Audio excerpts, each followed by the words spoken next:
ബാരക്കുമോർ 38-ാം സങ്കീർത്തനം.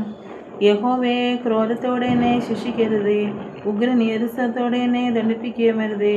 നിന്റെ അസ്ത്രങ്ങൾ എന്നിൽ തറച്ചിരിക്കുന്നു, നിന്റെ കൈ എൻ്റെ മേൽ ഭാരമായിരിക്കുന്നു. നിന്റെ നീരസം ഹേതുവായി എൻ്റെ ദേഹത്തിൽ സൗഖ്യമില്ല, എൻ്റെ പാപം ഹേതുവായി എൻ്റെ അസ്ഥികളിൽ സ്വസ്ഥതയുമില്ല. എൻ്റെ അകൃത്യങ്ങൾ എൻ്റെ തലയ്ക്ക് മീതെ കവിഞ്ഞിരിക്കുന്നു, ഭാരമുള്ള ചൂടുപോലെ അവ എനിക്ക് അധികനമായിരിക്കുന്നു.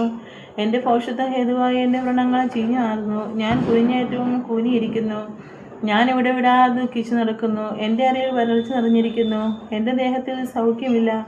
ഞാൻ ക്ഷീണിച്ചത്യന്തം തകർന്നിരിക്കുന്നു, എൻ്റെ ഹൃദയത്തിലെ ഞരക്കം നിമിത്തം ഞാൻ അലറുന്നു. കർത്താവേ, എൻ്റെ ആഗ്രഹമൊക്കെ നിന്റെ മുമ്പിലിരിക്കുന്നു, എൻ്റെ ഞരക്കം നിനക്ക് മറിഞ്ഞിരിക്കുന്നതുമില്ല. എൻ്റെ നെഞ്ചിരിക്കുന്നു, ഞാൻ വശം കെട്ടിരിക്കുന്നു, എൻ്റെ കണ്ണിൻ്റെ വെളിച്ചവും എനിക്കില്ലാതെയായി. എൻ്റെ സ്നേഹിതന്മാരും കൂട്ടുകാരും എൻ്റെ ബാധ കണ്ട് മാറി നിൽക്കുന്നു, എൻ്റെ ചാർച്ചക്കാരും അകന്നു നിൽക്കുന്നു. എനിക്ക് പ്രാണഹാനി വരുത്തുവാൻ നോക്കുന്നവർ കെണിവയ്ക്കുന്നു, എനിക്ക് അനർത്ഥം അന്വേഷിക്കുന്നവർ വേണ്ടാതനം സംസാരിക്കുന്നു.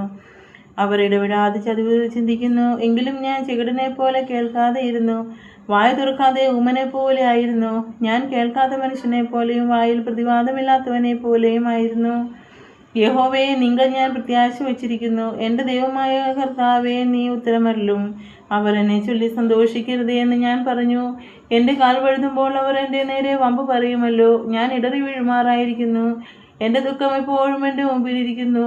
ഞാൻ എൻ്റെ അകൃത്യത്തെ ഏറ്റു പറയുന്നു, എൻ്റെ പാപത്തെക്കുറിച്ച് ദുഃഖിക്കുന്നു. എൻ്റെ ശത്രുക്കളോ ജീവനും ബലവുമുള്ളവർ, എന്നെ വെറുതെ പകയ്ക്കുന്നവർ പെരുകിയിരിക്കുന്നു. ഞാൻ നന്മ പിന്തുടരുകയാൽ അവർ എനിക്ക് വിരോധികളായി നന്മയ്ക്ക് പകരം തിന്മ ചെയ്യുന്നു. യഹോവേ, എന്നെ കൈവിടരുതേ, എൻ്റെ ദൈവമേ, എന്നോട് അകന്നിരിക്കരുതേ. എൻ്റെ രക്ഷയാകുന്ന കർത്താവേ, എൻ്റെ സഹായത്തിന് വേഗം വരണമേ. യദൂതൻ എന്ന സംഗീത പ്രമാണിക്ക് ദാവീദിൻ്റെ ഒരു സങ്കീർത്തനം.